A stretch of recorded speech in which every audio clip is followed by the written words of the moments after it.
My name is Marty Potts from Greening Australia in Gippsland.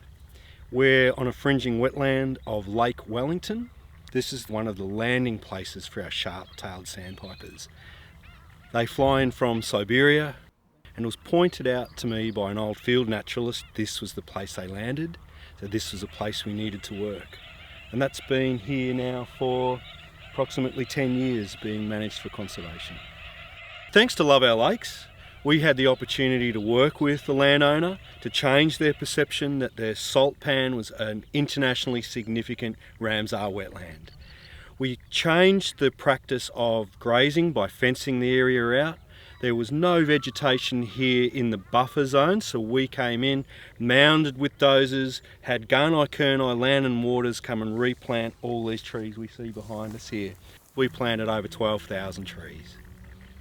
The Gippsland Lakes have ecological character descriptors, and there's key species that help identify that. Here around the lakes we've got our two bell frogs, our green and golden bell frog and our growling grass frog. Unfortunately, both of those species are very threatened. They're nationally vulnerable, and here in the Gippsland Lakes their numbers were in the tens and in the hundreds. The frogs themselves are very much indicators of freshwater availability. They tell us where the fresh water is and where it's remaining consistent. And when the rains come and push the water out through the system, or as the old story goes, as Tiddalik laughs, the frogs disperse out as far as they can. And as the rains dry up, the frogs move back, and that's our room to move. Well, it's very exciting.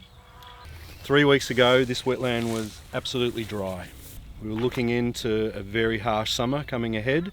Then 100 millimetres fell on this land, and it's transformed overnight. But since that rain, all the local wetlands have filled up and the frogs have dispersed. The timing was perfect. For the first time, we have growling grass frogs calling just over here, 2 of them.